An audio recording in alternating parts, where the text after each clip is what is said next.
Very, very good morning, everybody. This is Rahul Ghosh here. Can all of you all confirm if you can hear my voice loud and clear?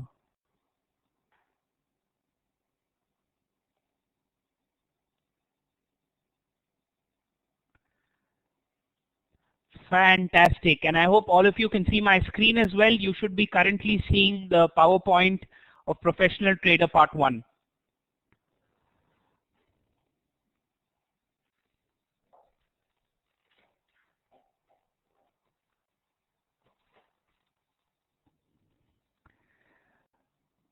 Great. So very good afternoon, everybody. We have only about 11 people in the house as of now.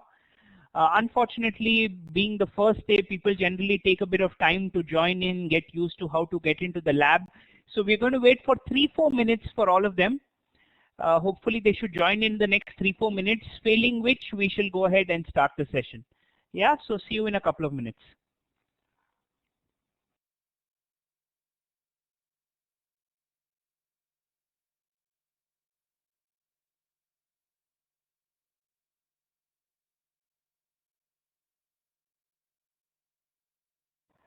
Okay, it's 1:10 and unfortunately I don't have how many? 1, 2, 3, 4, 5, 6, 7, 8, 9, 10, 11 people in the session. We'll go ahead and start the session, but before I start, a couple of questions for everybody over here. Question number 1, how many of you in this audience of 11 people already know me, or yeah, so already know me? That's a good question to ask. If you know me, give me a yes. If you don't know me, give me a no. And if you know me, please let me know where I have met you or how do you know me so that I can connect a little better. I want all the 11 answers, please. Balaji says in Bangalore. RT, of course, RT in Delhi. Hitesh, MIT sessions. Kanha, where are you from, Hitesh and Kanha? Bhuvaneshwari is in Chennai, was an Ignite student. Bangalore, Guru, okay. In Delhi, because Hitesh says Indore, okay. Kanha says I'm from Delhi. Fantastic. So anybody here who doesn't know me because I didn't get all the 11 answers? Anybody else who doesn't know me? Okay, I don't get any reply over there. Fantastic. How many of you here have, I'm assuming all of you have completed Ignite? If you've completed Ignite, give me a yes. If you've not completed Ignite, give me a no.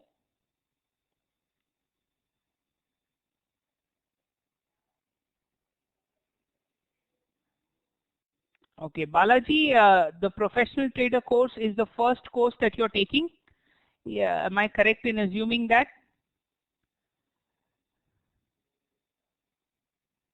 Okay, where are you from, Balaji? You're from Bangalore. Okay, fantastic, fantastic. So what I'm going to do is, friends, so I'm understanding I don't need to introduce myself as people normally generally in this room at least know me, but for those of you who might join in and are watching the recording also probably, I'll just give a small 2-line introduction to myself. My name is Rahul Ghosh, friends. So what do I say? I'm 28 years old. Long story short, guys, at the age of 21 is when I had sold my first company. It was to a European-based venture capitalist. For the last 12 odd years, I've been with the stock market, and today, I mean, 1% of India's wealthiest people, I manage their money. They come to me for advice. I'm a consultant here with Online Trading Academy. You normally will not see me teaching many classes apart from the online classes because yes, I look into a lot of direct trading myself. Having said that, we're going to look at a lot of direct trading in this class itself. Once we go over the theory, in every portion we are going to get into the practical aspect of things because that's the only way I feel you can go ahead and learn. Okay. Today is going to be comparatively the basics. Okay, we're going to cover a little bit of candlesticks just so that I know everybody is on par. I'm going to cover a little bit of boring and exciting. little bit of how to mark demand and supply zones. Now, one thing you need to all keep in mind, that is that a lot of you in this room might be familiar with some of the concepts I'm teaching you. It doesn't matter, guys.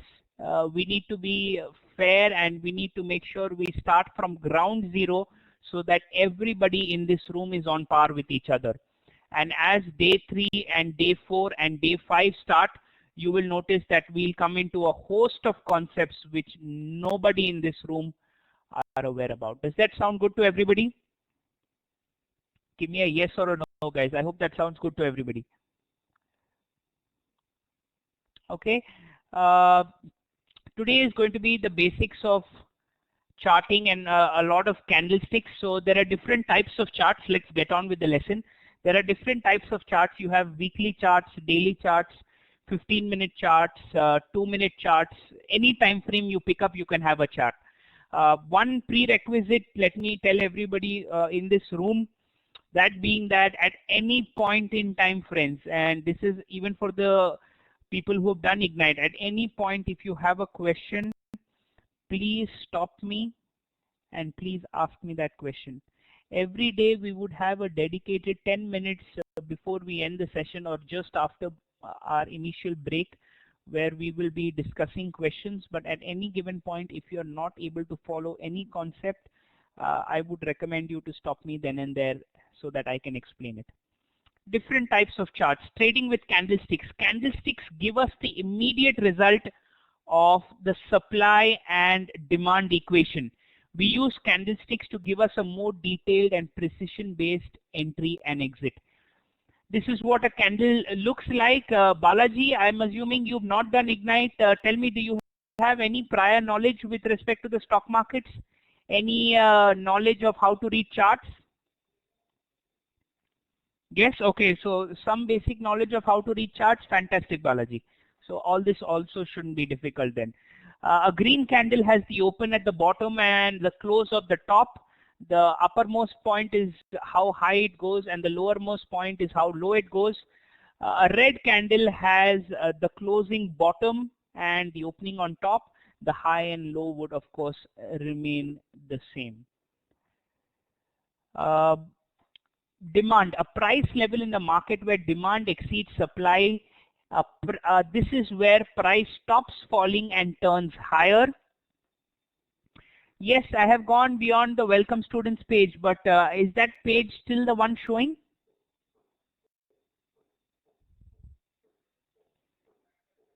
Okay, my apologies. So I was showing you how a candle is.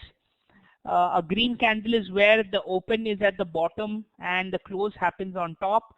A red candle is which a close happens at the end and the open happens on top. The highs and the lows, the high, irrespective of whether you're a green candle or a red candle, happens at the topmost point. The low is the bottommost point. The lower part and this upper part is normally caused as shadows, wicks or tails. Normally world over, if you see any of the international investors or the fund managers, they all call it as wicks. So I was discussing demand, a price level in the market where demand exceeds supply. This is where price stops falling and turns higher. Supply, a price level in a market where supply exceeds demand. This is where prices stops rising and turns lower. The emotions of fear and greed are clearly seen on the price chart if you know what you're looking for, friends. Now, before we get into the demand and supply concepts, I want to just explain a little bit of candlesticks before we get in, just so that I know everybody is clear with this. Now, candle number 1, friends, is it a bullish candle or a bearish candle?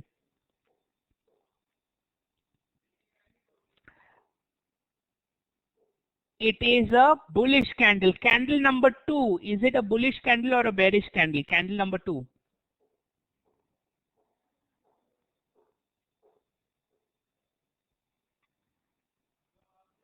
Candle number 2, bullish or bearish? Kanha says bearish. Bhuvaneshwari says bearish. Aarti says bullish. Anthony says bearish. Ladies and gentlemen, candle number 2 is a bullish candle and not a bearish candle. candle number 2 is a bullish candle. Now you know why we need to go through the basics once again, because there are a lot of preconceived notions that it is very, very essential to take out. Friends, what you need to highlight over here is that if the closing of the candle, and in case you all don't know this, please write it down. If the closing of the candle happens in the top 50% of the range, I repeat, if the closing of the candle happens not even in the top 50%, I would say in the top 40% of the range, then that particular candle is a bullish candle. I'm repeating, if the closing of the candle happens in the top 40% of the range, then it is a bullish candle.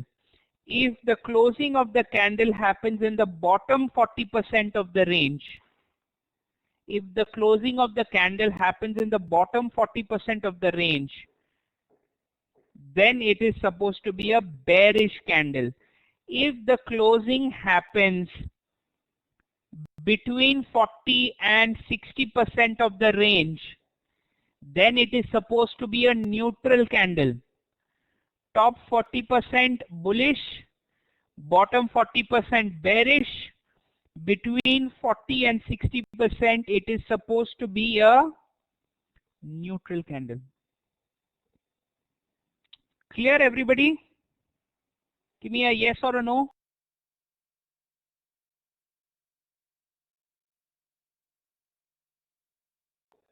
Now, based on whatever I've taught you, so candle 2, is it a bullish or a bearish candle? Is it a bullish or a bearish candle? Candle 2 I'm talking about. Bullish, because it is closed in the top 40% of the range. Perfect. Candle number 3. Candle number 3, bullish or bearish?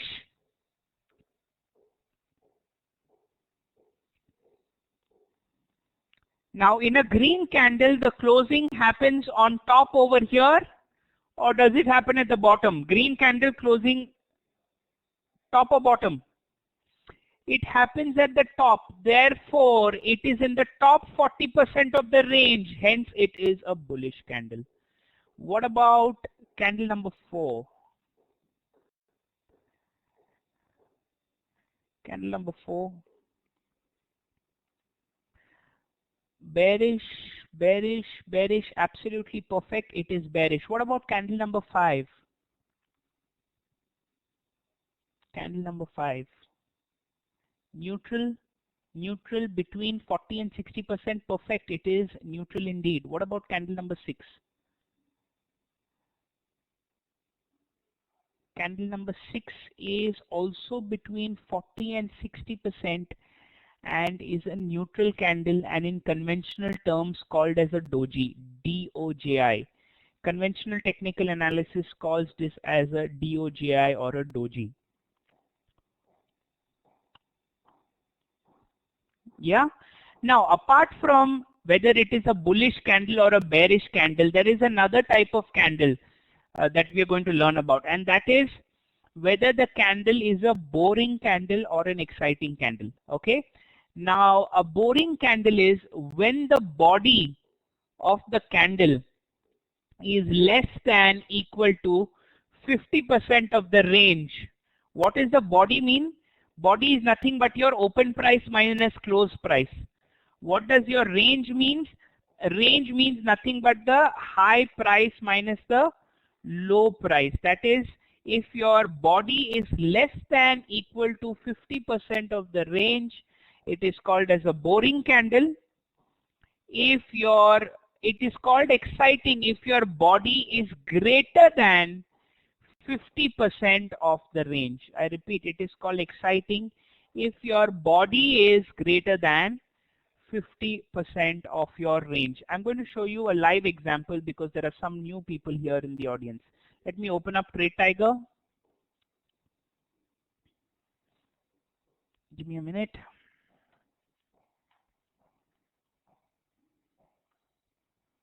Wrong version. Exit. Let's go back to my desktop. Why is my desktop not coming? There we go.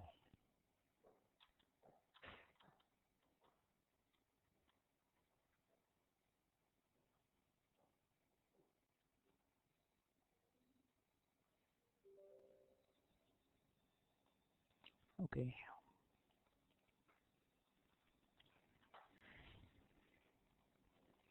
We have OTA 198.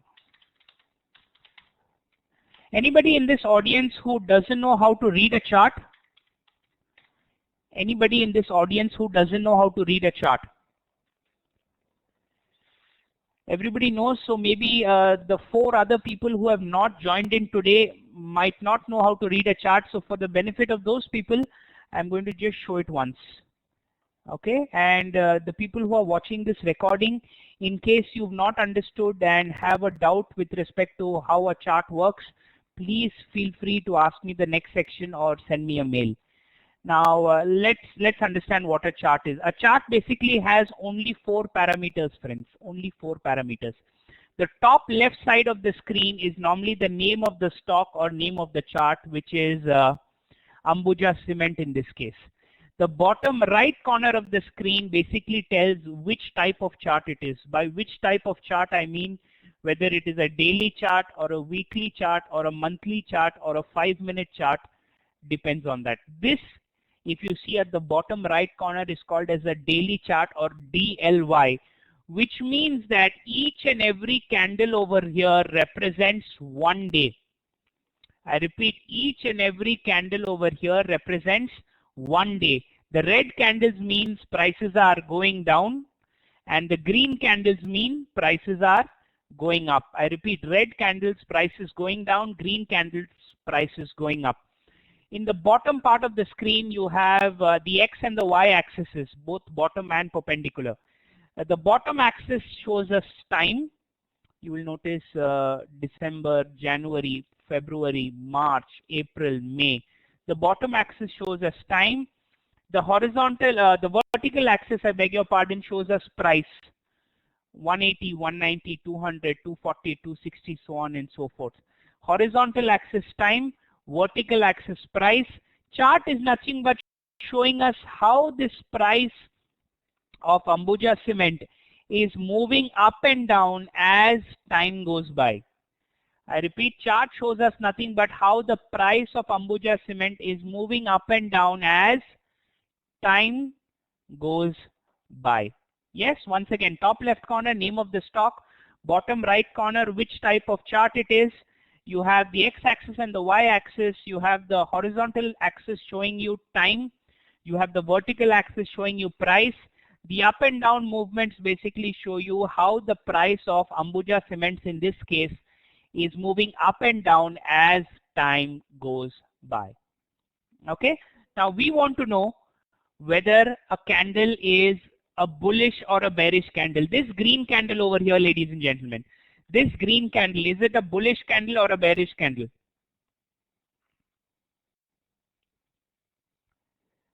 No prizes for guessing. This is indeed a bullish candle. Now I want to know whether this candle is a boring candle or an exciting candle. I repeat, I want to know whether this candle is boring or exciting. What is my formula for a boring candle? Let's go back to the PowerPoint presentation. The formula is that my body should be less than equal to 50% of the range. Body less than equal to 50% of the range. First, what is the body? What is the open price and the close price over here? Can you all see at the right hand side of the screen the open and the close price?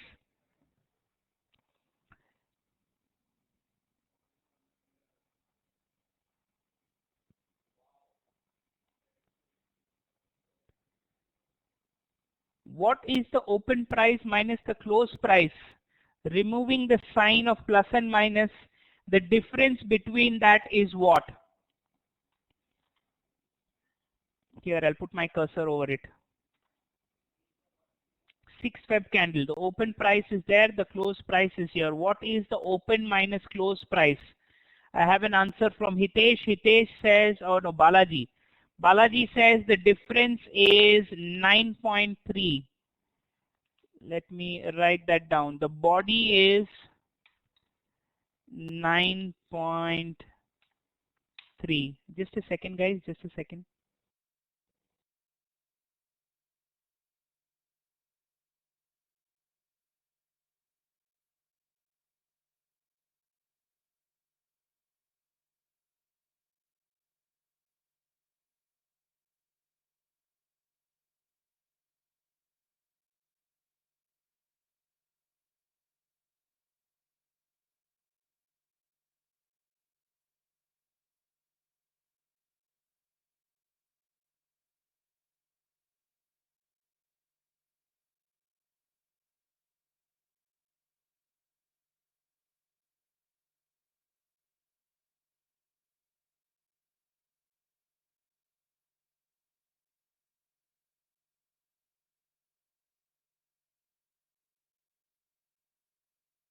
Yeah, sorry about that. So the body of the candle is 9.3. Okay. Next, what is the range? What is the range? The range is nothing but the high minus low. What is the high minus low? You can see the high price 242.80, the low price 228.50. What is the high minus low price? Balaji again gives me an answer saying 14.3. Okay, so I'll take your word for it. The range is 14.3. Okay, so we have the body and we have the range. What does the formula tell me? The formula tells me that the body price should be less than equal to 50% of the range. The body price should be less than equal to 50% of the range. What is 50% of the range? Let's first calculate that. 50% of the range is going to be 14.3 divided by 2 or 7.15. Thank you, Hitesh.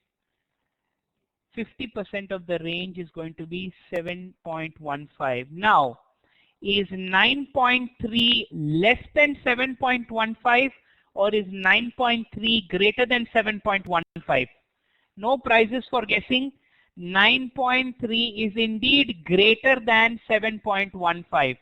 And if 9.3 is greater than, if the body is greater than 50% of the range, then that particular candle becomes an exciting candle or a boring candle as per this formula. What does it become? An exciting candle or a boring candle?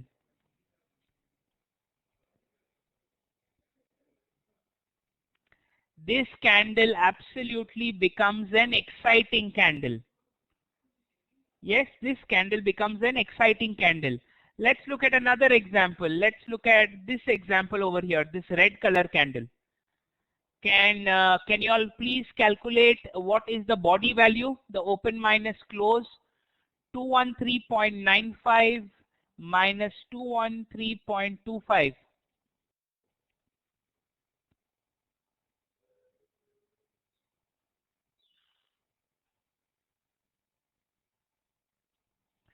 The body is going to be open minus close, 213.95 minus 213.25. 1.35, Hitesh, I really doubt it. It's 0.7. Your body is going to be, body is 0.7.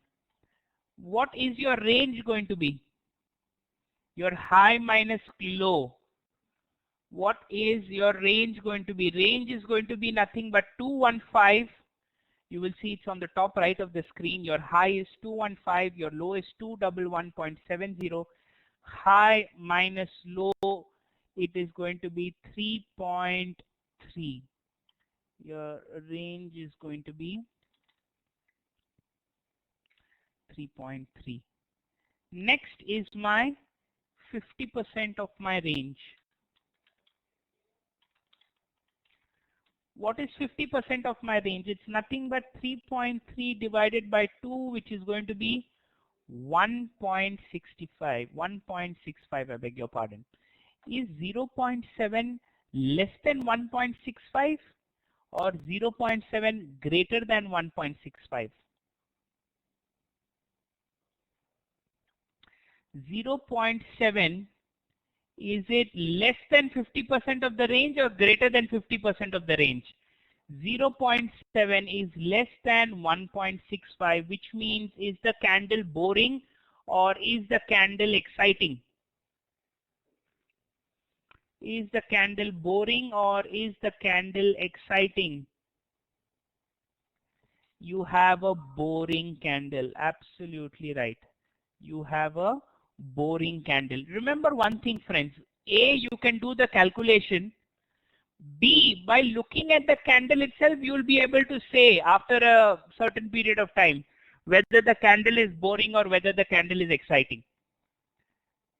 Looking at the candle itself, you will be able to say whether the candle is boring or whether the candle is exciting. For example, if you look at this red candle over here, make one note, friends, that the color of the candle has nothing to do whether it is a boring candle or an exciting candle. The color of the candle has nothing to do with the thought whether the candle is a boring candle or an exciting candle. This red candle, by looking at it, what do you think? The open minus low, is it greater than 50% or less than 50% of the range? If majority of the candle is covered by a body, I repeat guys, if the majority of the candle is covered by a body portion to the naked eye, then it is an exciting candle. If the body portion is very, very small, then it becomes a boring candle. Remember one thing, whenever in doubt, friends, please do the calculation. But whenever, or rather in some cases, it becomes very, very easy to understand by looking at the candle itself on whether it is a boring candle or whether it is an exciting candle. For example, this green candle, is it a boring candle or is it an exciting candle?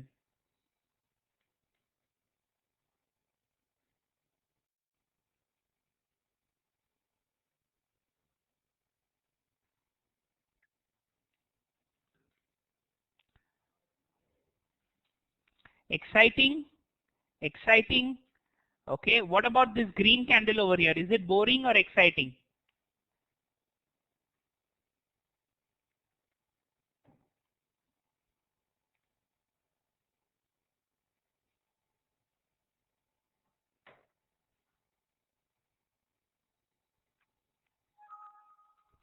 Absolutely. This is boring or exciting? Some people are saying boring. Okay, I was on this green one. I beg your pardon. The green one. I was on the green one. I think my mouse dithered a bit.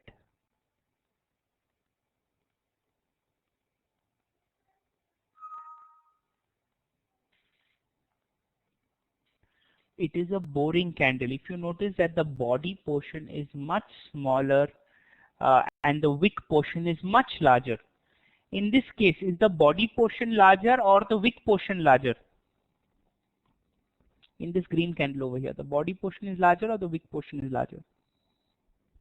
The body portion is larger, and if the body portion is larger, is it a boring candle or an exciting candle?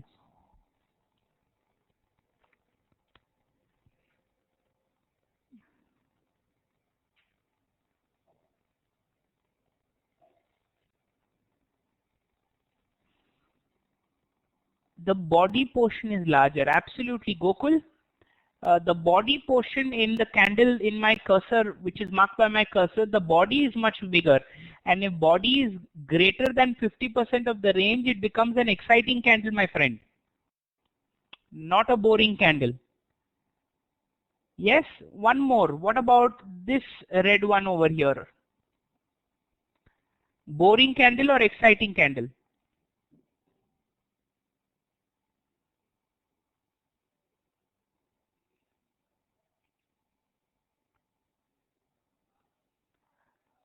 Boring. Absolutely, it is a boring candle. Let's say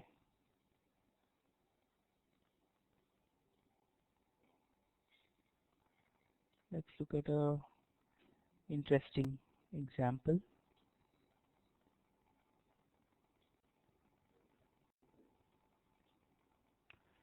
This candle, is it boring or exciting? The green one where my cursor is.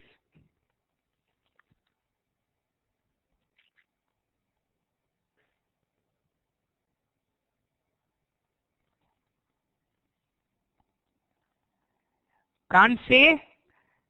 If you can't say confusing, Hitesh, this particular example is confusing or the boring exciting concept is confusing?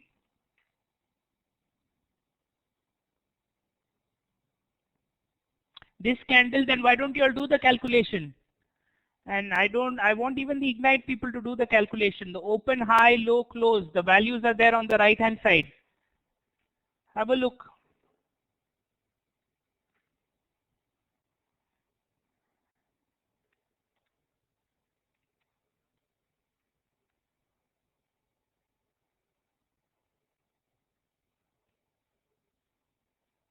Have a look, calculate it. I'm going to wait for 2 minutes.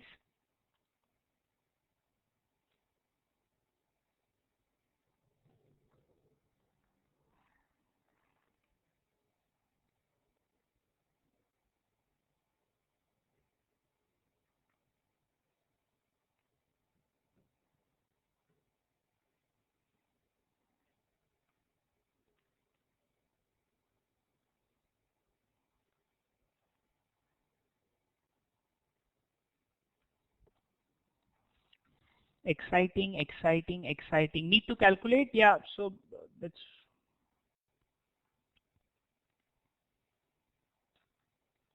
I want everybody to do the calculation and give me the answer.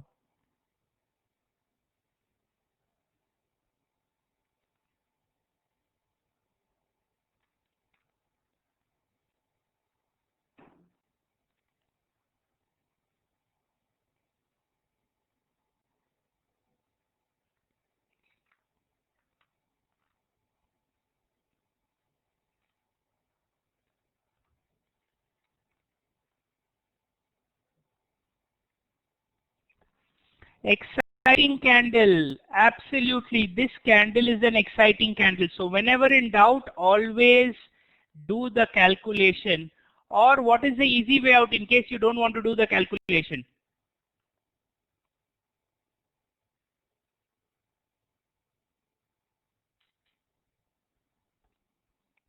What is the easier way out? I was expecting that answer only, Aryan. Friends, and especially my new participants who don't know about this, there is a tool that tells you whether the candle is a boring candle or an exciting candle. But all the new people, Srinivas, Balaji, all of you understood? Amitabh, what boring and exciting, how it is calculated? Give me a yes or a no. All you have to do is press S on the keyboard. You will see this study window coming up. Press S on the keyboard. You will see that this study window will come, and go to the boring candle indicator. Can you see there are different indicators? Go to the boring candle indicator and click on apply. You will see automatically the boring candles will become blue in color. I repeat, you will see automatically the boring candles will become blue in color. All the candles that are not blue in color are called as exciting candles. All the candles that are not blue in color are called as the exciting candles. So all you have to do is right click study, add study, select the boring candle tool and click on apply. You will see that all the boring candles turn blue, which makes it a lot easier. All the exciting candles remain in their respective colors. Clear, everybody? Yes? Let's do a small exercise and see whether these candles are boring or exciting. Candle number 1, is it boring or exciting?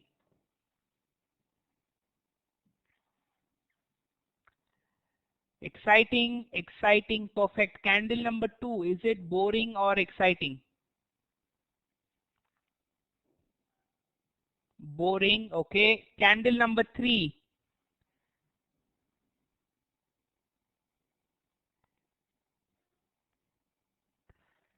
Exciting. Candle number 4. Exciting or boring?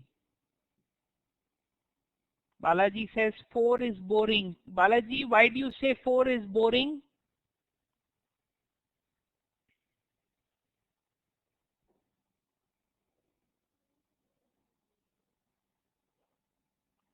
Why do you say 4 is boring? 4 is exciting, absolutely. You can't even see the wicks in 4. So the body is much greater than the wicks. What about 5? 5 is exciting. And finally, what about 6? Is it boring or exciting?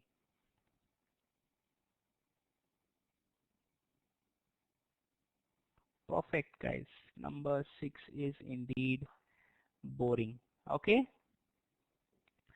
Now, are all of you in this room aware that how to log in and log out of Trade Tiger?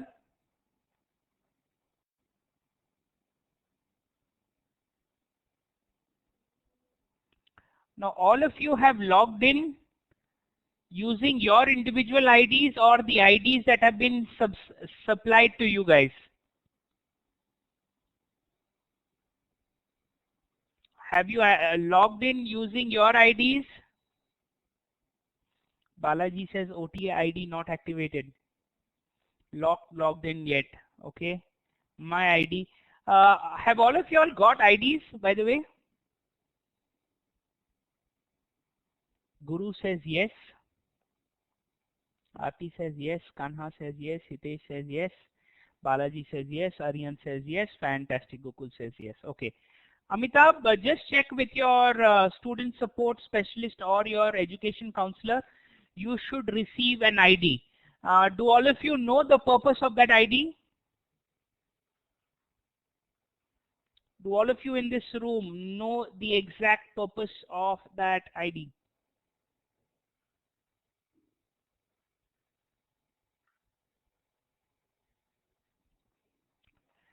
That ID is for logging onto your trading lab, getting into Trade Tiger, and for me to view your system.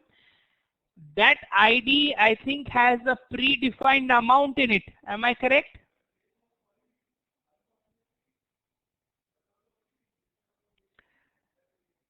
Do you all know that that ID has a predefined amount?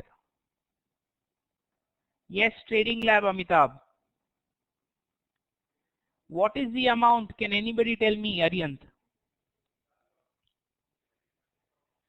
What is that amount? Don't know. Bhuneshwari says no. Aryan says haven't logged in. Anybody here who has logged in?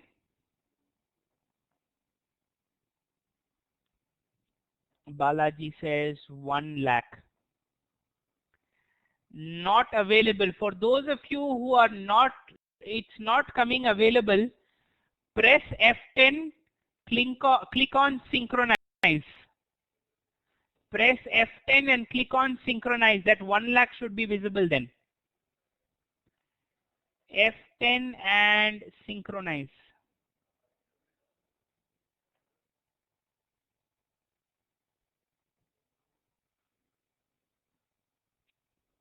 Did it come? Not activated. Aarti, Balaji, what is not activated?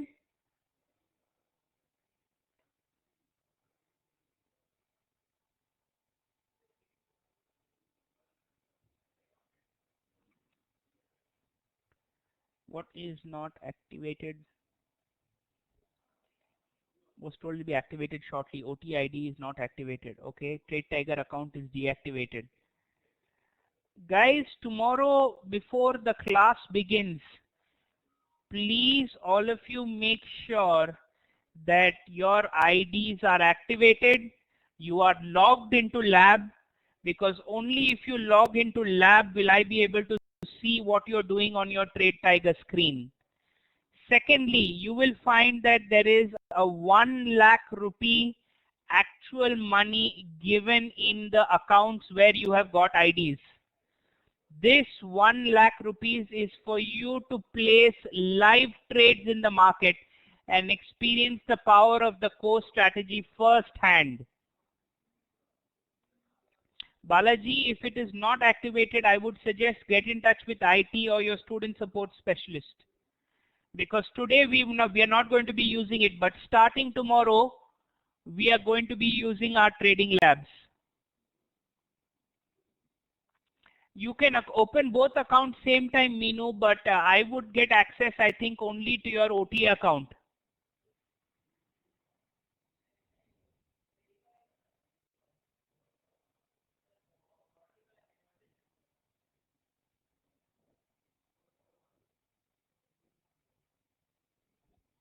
Yeah. All of you here know how to log into Trade Tiger as well, I'm assuming. All of you know how to log into Trade Tiger? Yes, no? I don't think there should be any problem with that. A lot of new participants, so all of you have understood how you read a chart? Yes, top left corner, what is there? Bottom right corner, what is there? Green candles, prices going up, red candles, prices going down. The horizontal axis has time, the vertical axis has price. We learned how do you differentiate between a bullish candle and a bearish candle. We learned how do we differentiate between a boring candle and an exciting candle.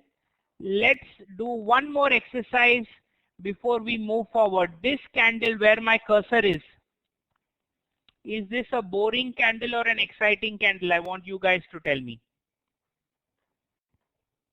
This candle where my cursor is it a boring candle or an exciting candle? I want you all to calculate and tell me. I'll give you all about a minute's time.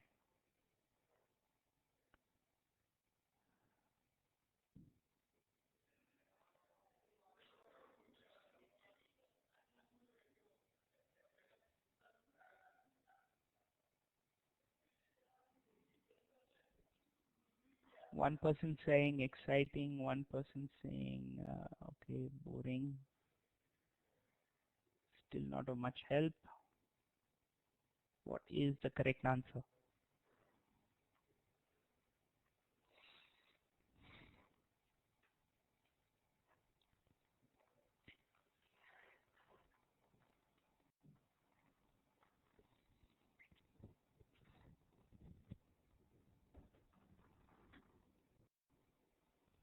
Exciting, Balaji says.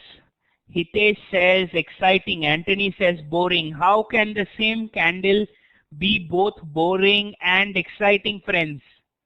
One of you have then definitely made a mistake.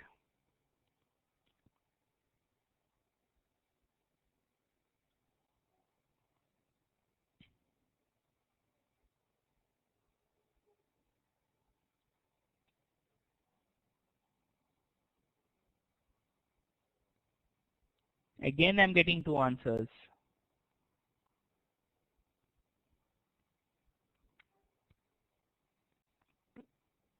Aryanth is saying exciting. Anthony, what about you? Balaji, what about you? On the right hand side, you see the open, high, low, close prices are already there.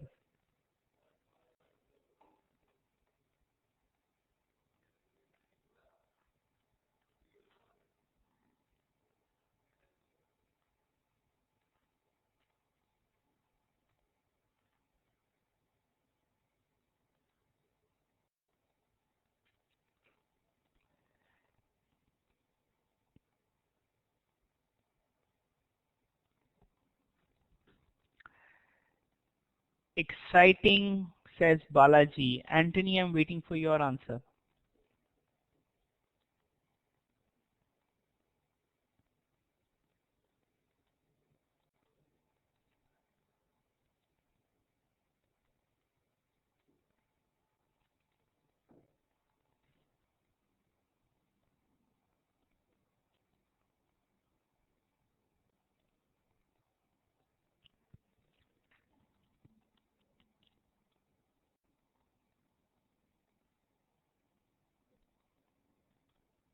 Anthony?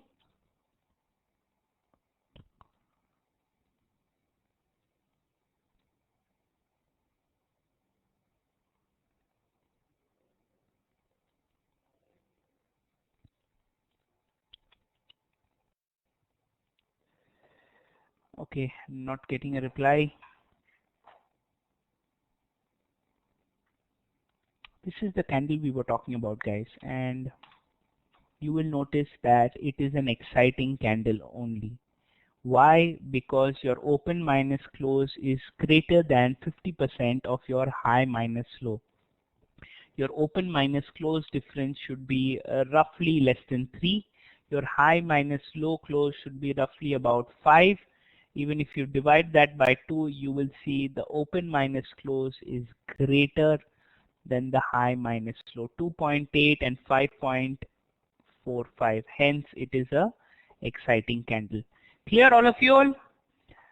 Yes, Anthony, can you hear me? Because I didn't get an answer from you.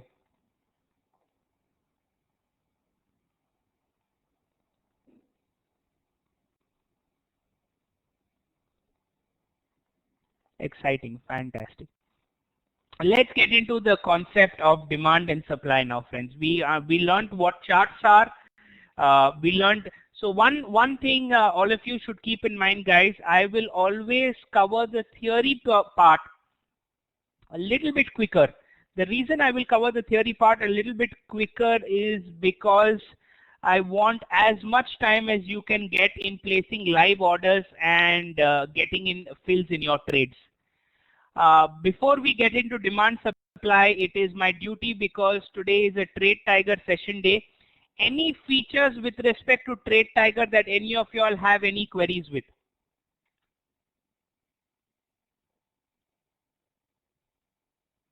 Kanha, go ahead. What feature?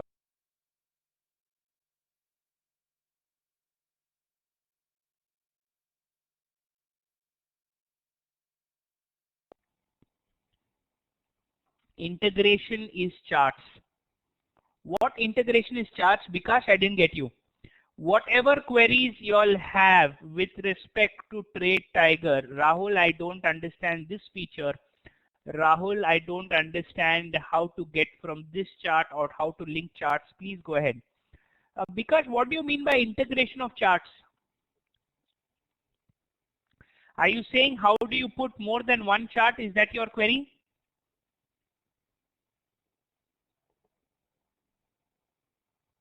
How do you get 3 charts on the screen? Because it's very simple. All you need to do is press and hold control and select the other chart. It will automatically open.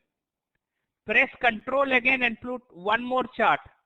You will see it will automatically open. Press control and one more chart. You will see it will automatically open up. You just have to hold down control and open a new chart. Is there any possibility to put target and stop loss for futures trade? No, Arihant, it is manual. It is manual.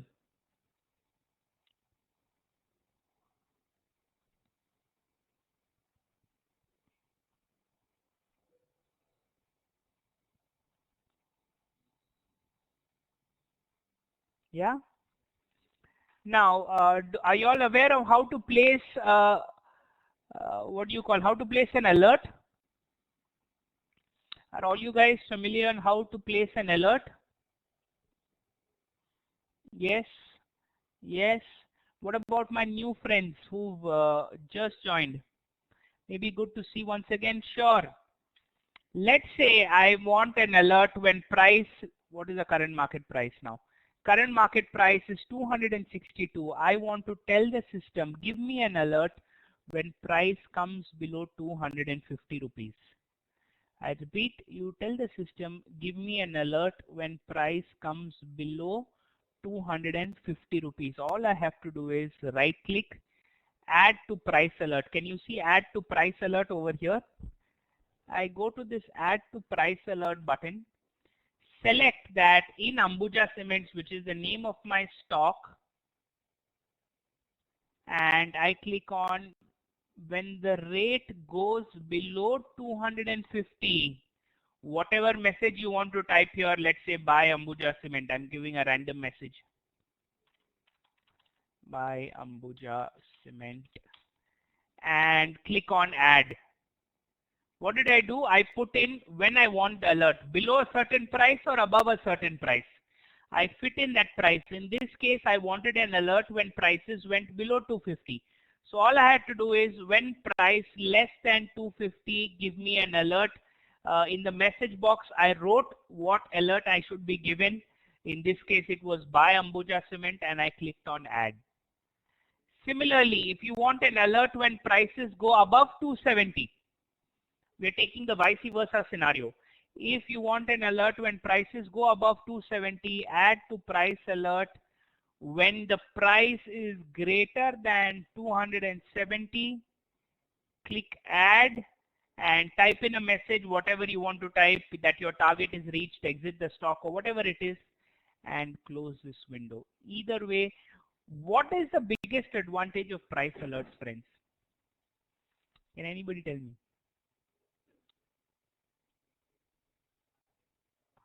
What is the biggest example of a price alert?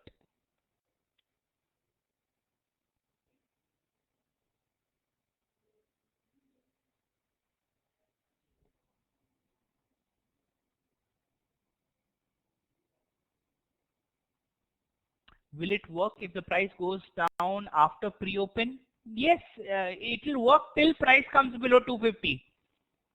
After pre-open is anyway the regular trading hours, Hitesh. We can plan our trade, check arrival before putting trade, alert when it's nearing our zone. It is possible that all of us will not be in front of the screen all the time. It is possible that if we planned a trade, we might forget. Yes, we might forget because there are so many stocks, so many zones. It's very easy to forget which demand zone we marked where, or where we marked a level to enter, or where we marked a level to exit. This alert keeps a track of all your levels. This alert keeps a track of where price is of that particular stock or stocks. Absolutely, Kanna. You've got that right. Fantastic, guys. So alert was another important option. As we come across various options in Trade Tiger, I'm going to keep sharing with you. I don't want to dedicate and waste one full session on just explaining Trade Tiger features. Any feature that you're not okay with, please feel free to mail me. I'll type in my mail address for the benefit of everybody in the chat window. That's rahul.ghosh@branch.sherkhan.com, and one more is rahul.ghosh@onlinetradingacademy.com.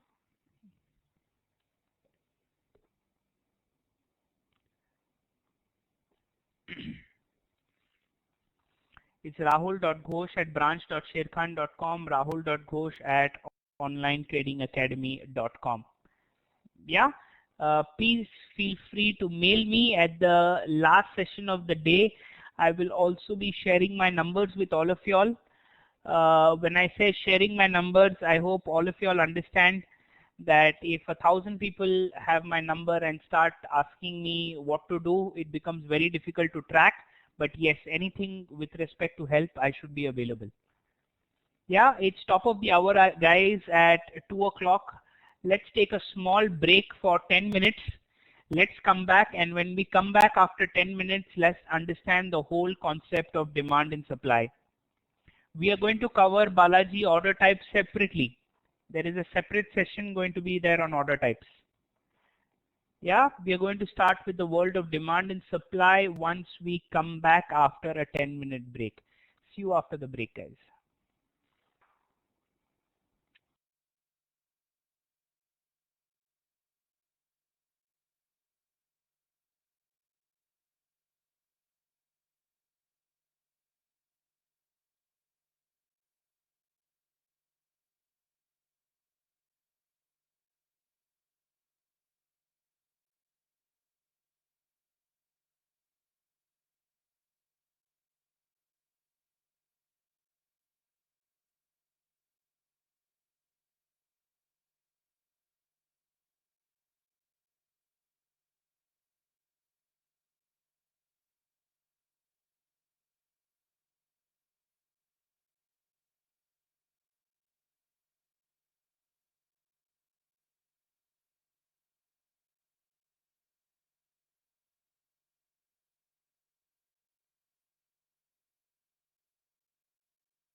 All right, everybody back from the break, guys.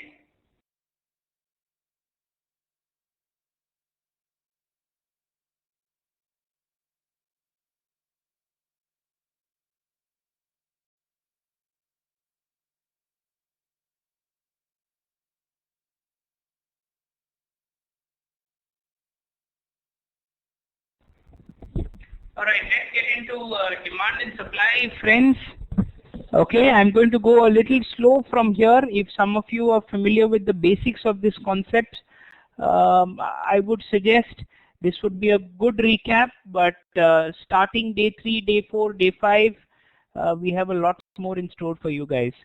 The lowest risk, highest reward, and the highest probability entry point into a market is at or near the turn in price. This means that we need to be able to time the market turning points in advance with a very high degree of accuracy. Market price turns at price levels where supply and demand are out of balance. Would all of you agree with the following lines, that prices turn only when supply and demand are out of balance? Let me give you an example. If 10 people are looking to buy onions and 1 or 2 people are looking to sell onions, then is there more buying happening or is there more selling likely to happen? More people wanting to buy or more people wanting to sell? More people are wanting to buy. And if more people are wanting to buy, is there more demand or is there more supply?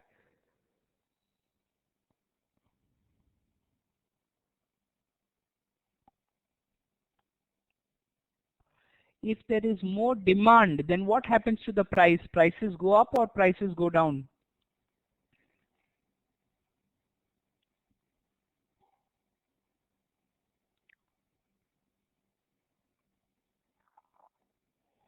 Then prices absolutely go up. Same way, if there are 10 people looking to sell onions and only 1 or 2 people willing to buy onions, is there more supply or more demand?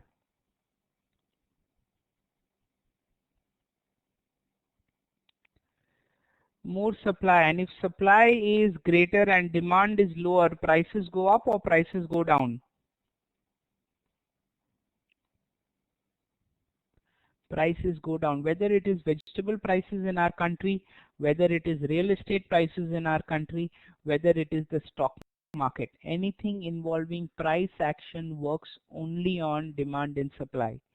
I repeat, anything involving price action works only on demand and supply. When do market prices turn? Demand. And don't confuse demand and supply, friends, with your regular support and resistance. I repeat, don't confuse them with support and resistance. Price turns higher at a price where demand exceeds supply. What is supply? Price turns lower at a price where supply exceeds demand. Who is on the other side of the trade, a professional trader or a novice trader? Obviously, if you're buying at the right level, the person who is selling to you is obviously selling then at a wrong level. Similarly, if you're selling at the right level at a higher price and somebody is willing to buy it from you at that higher price, he is making that mistake. Always remember one thing, friends.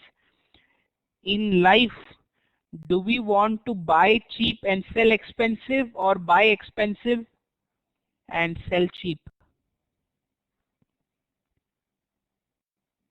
What do we want to do?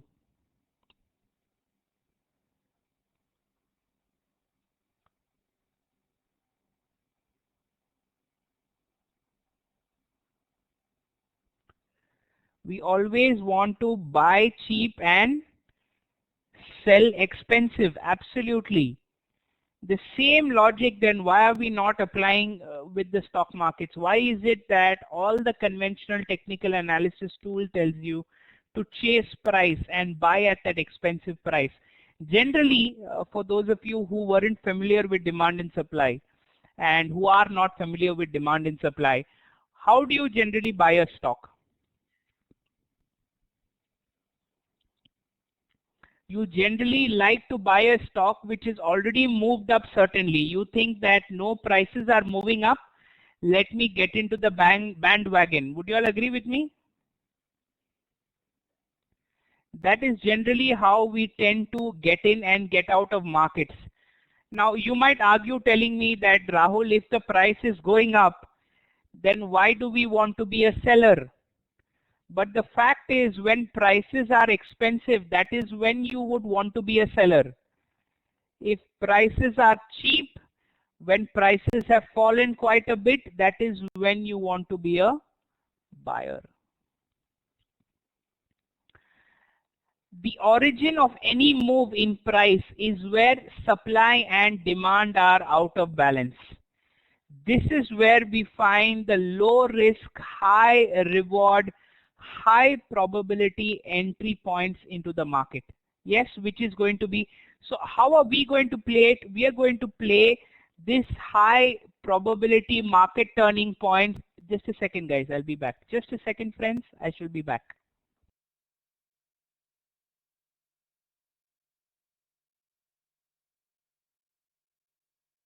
Yeah, sorry about that, guys. So we were talking about buying when the price is cheap and selling when the price is expensive. Now, normally, for those of you who follow fundamental analysis or who track a little bit of fundamental analysis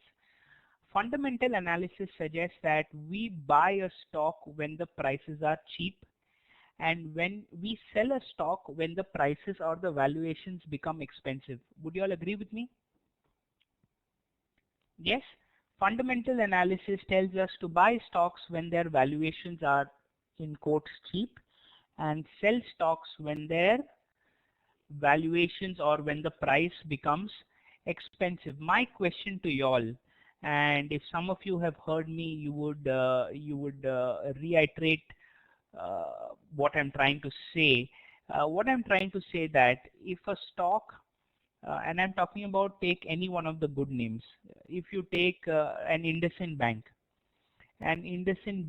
ladies and gentlemen, went from 600 to 800 to 900 to 1000 to 1200 to 1400.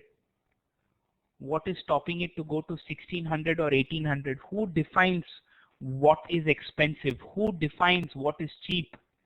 We have seen a stock like L&T, which is one of the largest companies in India, fall from 2000 rupees to 960 rupees.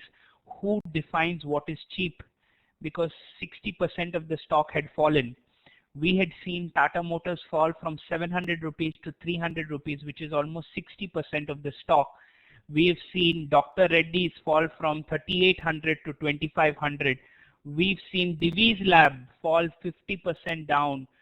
Who decides what is cheap and what is expensive? Are you telling me that the market decides what is cheap and what is expensive?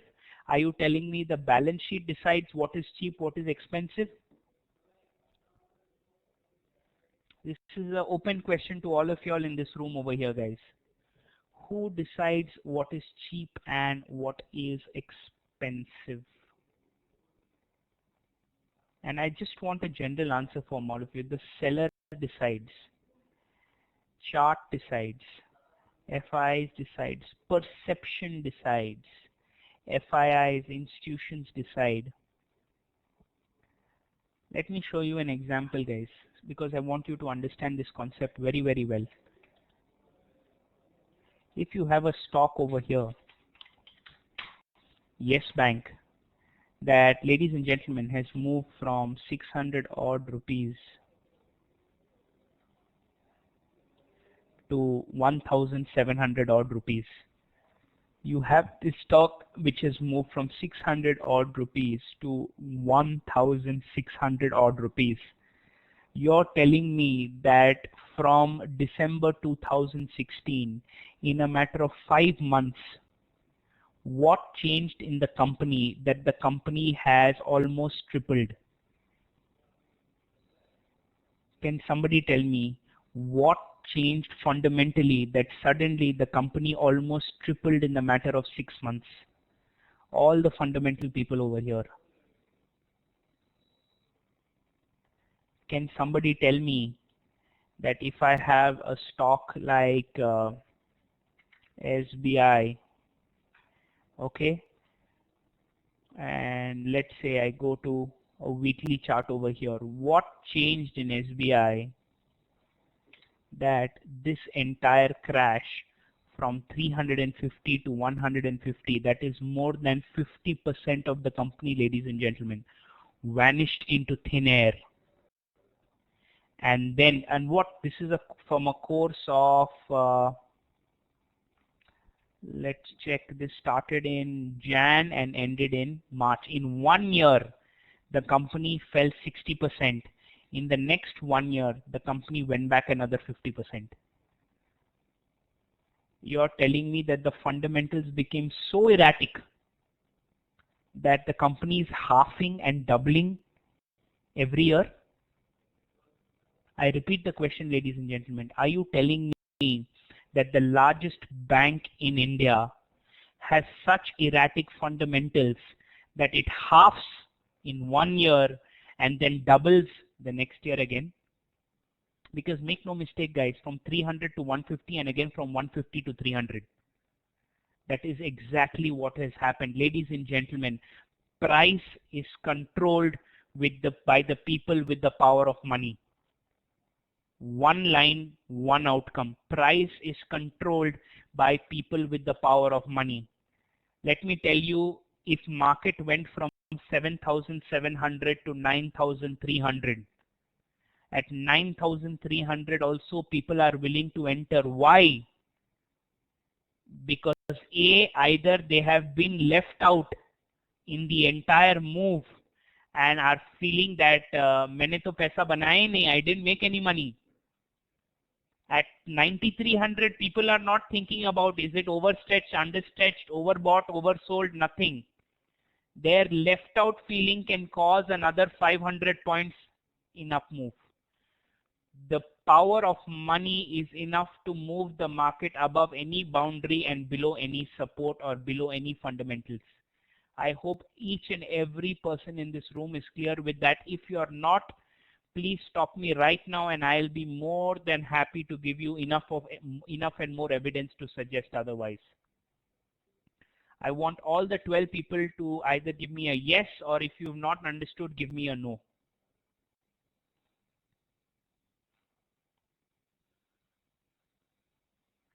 Price is the only thing that is above it all. Because I told you, and some of you who have attended when I speak, you will know that, friends, this is the chart of Havells, ladies and gentlemen. This is the chart of Havells. Okay, if you look at the monthly chart, look at the move. It has moved from 30 rupees to 500 rupees. Okay, when the price, I still remember, was around 250, it was expensive. When the price hit 300 rupees, it was expensive. When the price hit 350 rupees, it was still expensive. When the price hit 400 rupees, it was expensive. Now what? Is it still expensive? What do you all think? Is it still expensive? We don't know and we don't care, because we are going to formulate a set of rules that tell us when prices are cheap and when prices are expensive. All of you clear with me on this, guys? Give me a quick yes or give me a quick no. I want everybody to be clear with this. Yes, all the 12 people.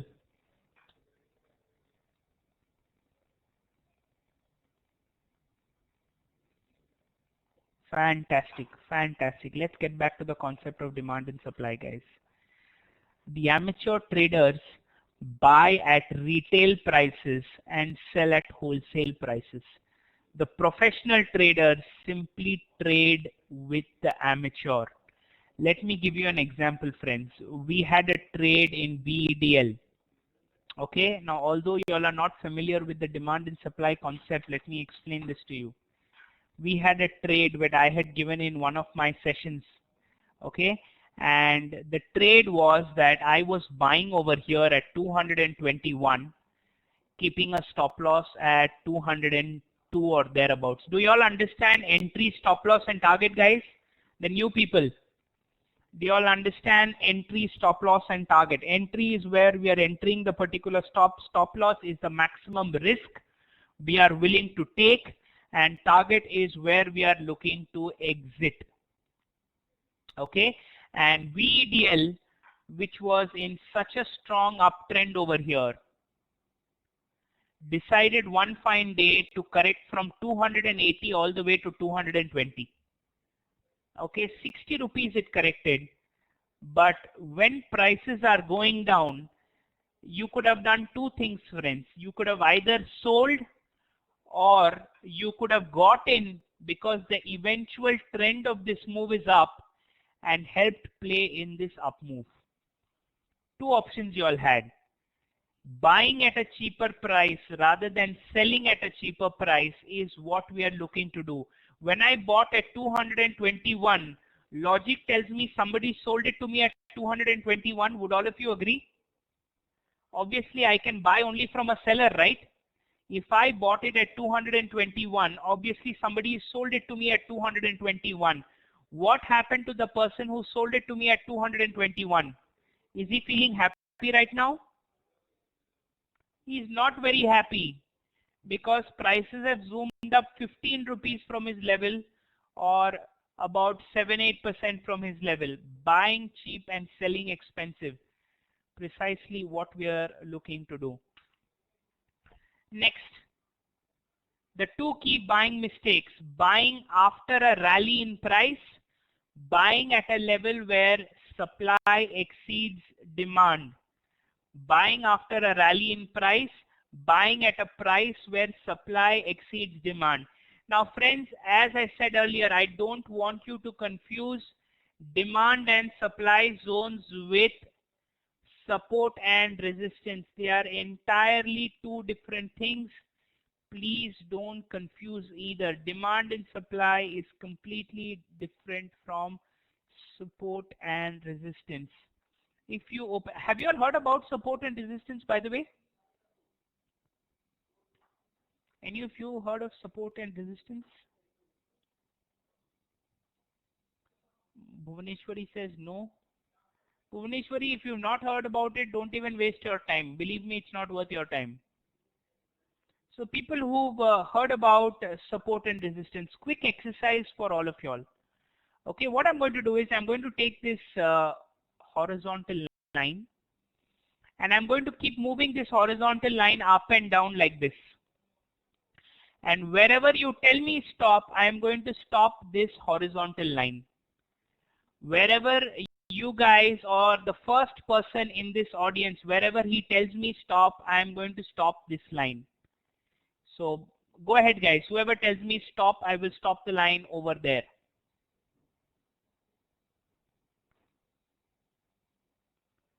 Stop. Okay. Now I have stopped the line over here, ladies and gentlemen, at where you have told me to stop. Now let's see, wherever I stop the line, let's see, is there any resistance? Because as I can see a resistance over here. I can see a resistance point over here. Can you see how the line that I drew made a resistance over here, made a resistance over here, made a resistance over here? I randomly stopped the line. Let me do this exercise once again. Tell me to stop whenever you want me to stop. Wherever you guys tell me stop, stop. Okay. Let me see. Where have I stopped it? Let's move about. Can you see how beautifully this has become a resistance point again, guys? Prices took resistance over here. Again, you will see prices took support over here. Again, you will see prices took your resistance over here. Randomly, if you mark a line, friends, you will see that somewhere or the other it will take a support, somewhere or the other it will form a resistance. That is why as a concept it is extremely weak and not used by us. We are going to use the concept of demand and supply zones to identify where our high probability market turning points are. Now, what are these demand and supply zones? Okay, let me give you a little backdrop. Now, if any of you in this audience, if you've been trading before, you will know that if I place a 300 share buy order, if any one of you place a 300 share buy order in the market, have you ever noticed that it breaks and comes sometimes and it doesn't come in one shot? Have any of you noticed that when you place a 300 share buy order or a 500 share buy order in your individual account, it breaks and comes sometimes 100 or 150 or 200 टूट के आता है. Why does it break and come? Why doesn't it not come at one shot? Why does it break and come?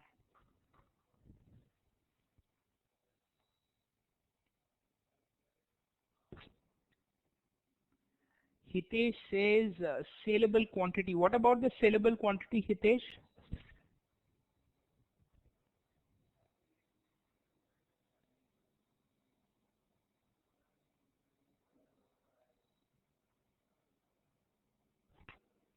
Available quantity to sell you get as people buy or sell. Absolutely. You need a buyer and a seller for a transaction to take place in the market, which means what? Which means that first 150 sellers came, that's why my 150 went. Next 150 sellers came, and that's why I could buy the next 150. There has to be a buyer and a seller for any transaction. The point I'm trying to make over here is that if in our 300 share buy order or 500 share buy order, I repeat, if in our 300 share buy order or 500 share buy order, it is breaking like this and coming, then when the institution buy lakhs of shares together, is it going to break there also, or is he going to get it in one shot? Question: when the bigger players are buying lakhs of shares, is he going to get it in one shot, or is it going to break in his case as well? What do all of you all feel? It is going to break and come to him as well, which means that there is a possibility he might not get the complete order the very first time. Would you all agree with me? Let's say some bigger player, okay, and I want all of you all to pay attention over here. Let's say some big boys wanted to buy 20 lakh shares of Reliance, and let's assume he placed this 20 lakh order in the market. Is it possible that how we don't get our 300 shares in one shot, he will not get his 20 lakh shares and maybe get only 10 lakhs? Possible, not possible?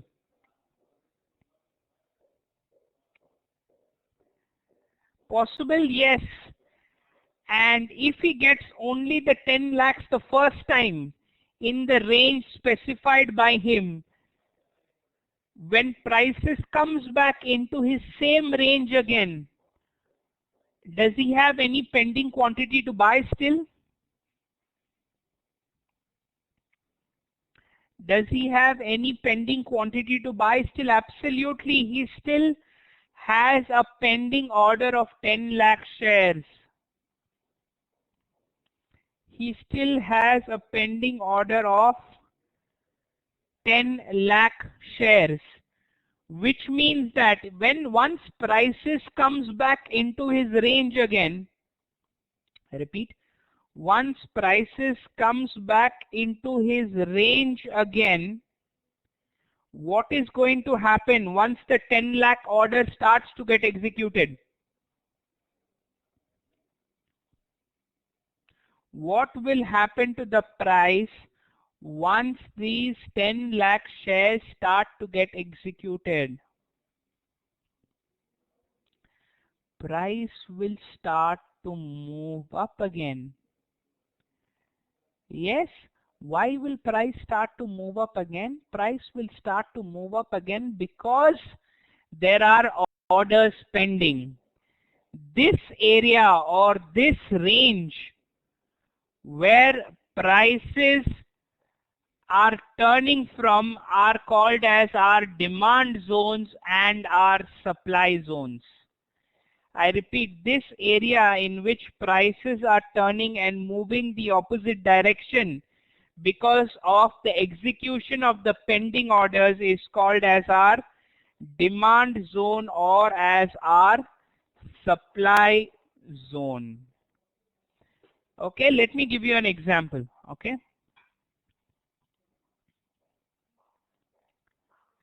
let's take an example of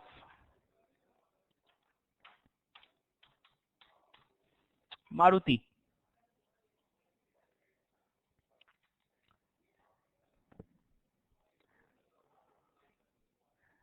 Now in Maruti, let's say that I have a range over here. Okay, let's mark one range. I'm randomly marking a range, guys. Don't pay any attention to on what basis I'm marking the range.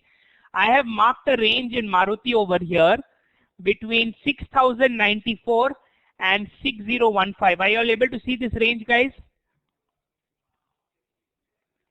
I am marking this range and I want all the new participants to understand this rationale.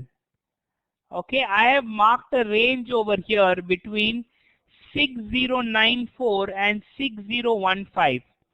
Let us assume that there is a 25 lakh order by an FII over here.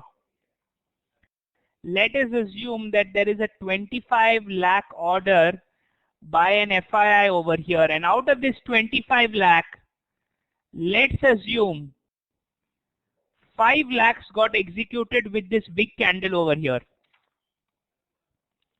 5 lakhs got executed over here, and when prices comes back into this range, are there any pending orders to be executed over here? When prices comes back into this range, are there any pending orders going to be executed? What is the quantum of the pending orders? The quantum of the pending orders is that there is 20 lakh in number, which means as and when the 20 lakh shares start to get executed, you will see the price also moving up. As and when this 20 lakh shares are starting to get executed, you will see the price also moving up. My question to all of you all is, I'm sure everyone in this room would want to be a buyer in this range. Am I correct? Yes or no? Each and every person in this room would want to be a buyer over here and be privy to this entire big move that has happened. And be privy to this entire big move that has happened. In this range, friends, this 6094 to 6015 range that I have marked, is there more buying happening over here or is there more selling happening over here? Are prices moving up from here or prices moving down from here?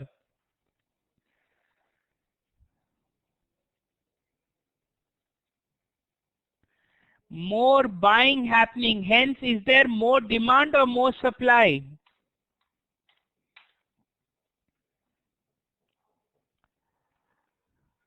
Hence, is there more demand or more supply? More demand, hence I call this as my demand zone, guys. Hence I call this as my demand zone. Clear, everybody?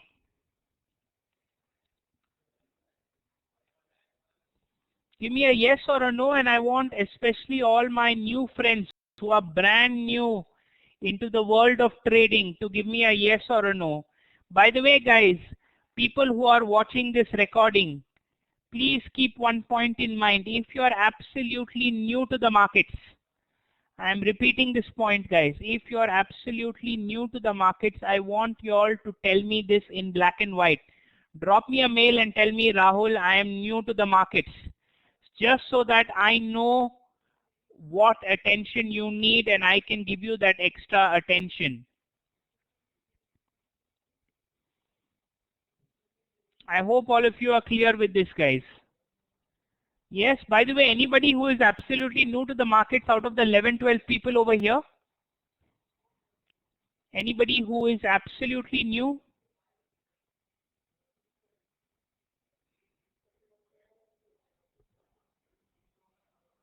Hitesh, are you new? Give me a yes if you're absolutely new to the markets, guys.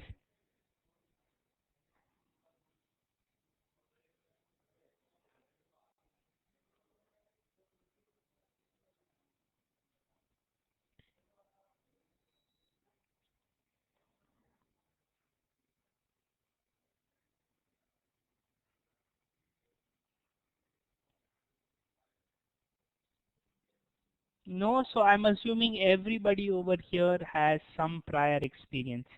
Anybody over here who has no experience in charts, although I asked, I think it's essential that I check again. Anybody over here who has no prior experience with charts? Everybody has, is it?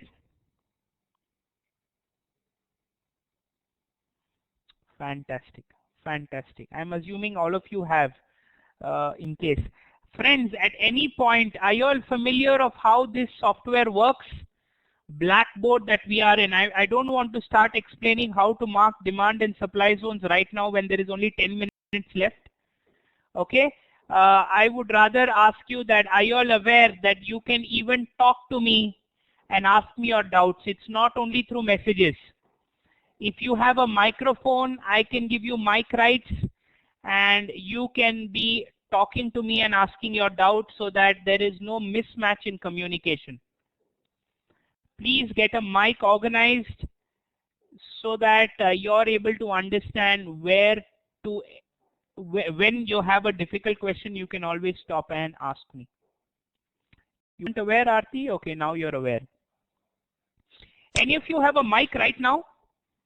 We can do a small test as well because we have some time in our hands. Kanha, what I'm going to do, Kanha, is I'm going to give you mic rights and go ahead if you have a question, or just say hello if you don't have a question, just so that we are aware of this.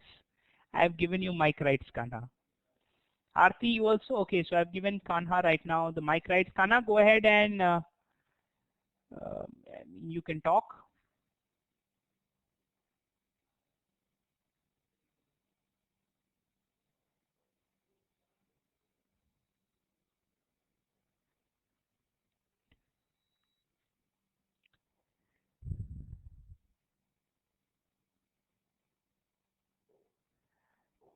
Kanha, I'm waiting for you to talk. Aarti, I'll do something. I'll activate your mic rights also, Aarti. There you go. Aarti, I've given you mic rights as well. Any one of you? Kanha, you'll have to go to settings and get that checked. Okay, or you can get in touch with IT also and they'll take access of your screen. Aarti, you also have mic rights.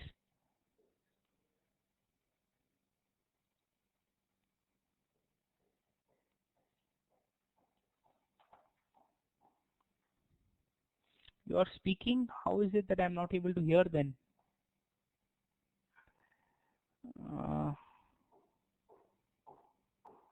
This is very strange. Okay, let me get this sorted out with IT, guys.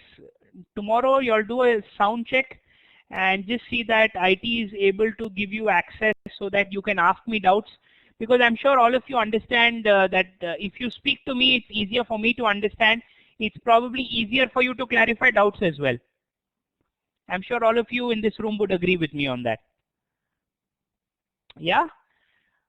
Okay guys, with that I'll come to the close of today's session because I don't want to start a new topic when there is 5 minutes left. I hope all of you are with me on the same page. I don't want to start explaining how to mark demand and supply zones when there is only 5 minutes left. Instead, we'll start a fresh topic tomorrow at the same time, 1 o'clock. Aarti says just a small question. Shoot, Aarti.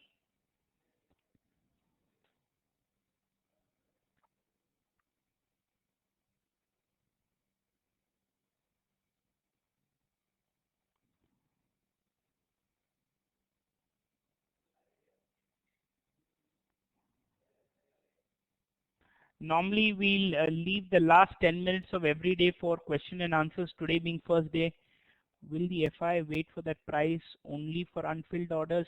Absolutely, Aarti. Absolutely, Aarti. So I'll give you an example. Can I ask you a question on trade? I have two questions. Question on trade in the sense, Aryant? So, Aarti, if a level is formed 10 years back, okay, let's say if a level is there 10 years back, it's not that the institution has this order pending for 10 years.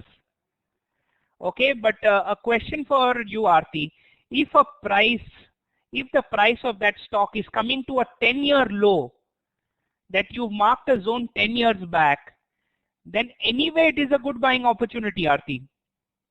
Because institutions think alike. If you think Yes Bank is overvalued at 1700, then Kotak Bank also thinks the same. ICICI Bank also thinks the same, more or less. One might think 1680, one might think 1740, but more or less the range will be similar.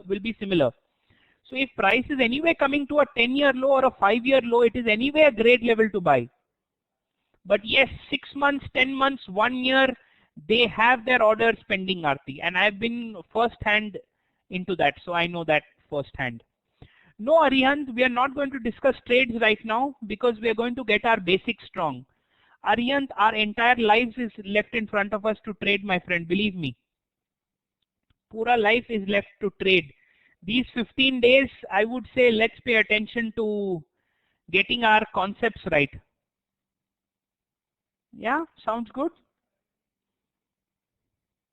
Fantastic, guys. Then I'll take your leave over here, guys. I hope all of you enjoyed day one. Tomorrow we are back with live getting into demand and supply. I would make an urge to all the participants who haven't been able to attend live in today's session. I think 4 or 5 in number of them. Please attend live tomorrow.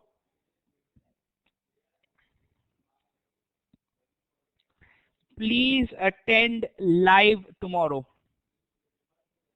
I'm really glad, Aarti. Thanks so much, guys. It's a pleasure. I want that at the end of 15 days, I should be knowing everything about you and you should be knowing everything about me, friends, in terms of our trading habits and the mistakes we make or the positives that we have or can bring to the table. That is the kind of one-on-one relation. There is a reason there are only 15 people in this batch. It's so that we are aware what mistakes we make, we are aware what our trading style is. You should be able to duplicate what I'm able to do, and believe me, it is no rocket science. Okay, Monica, I'll keep that in mind. Yeah, so thanks a lot, guys. See you tomorrow afternoon at 1 a.m. And a quick pointer, please either have your lunch during the break, because if you have the lunch and come to my session, some of you might fall asleep. So a little bit pointer. In the break, have your lunch, guys. Or during my session also, I'm okay with it. Yeah, have a good evening, friends, and see you tomorrow. Bye-bye.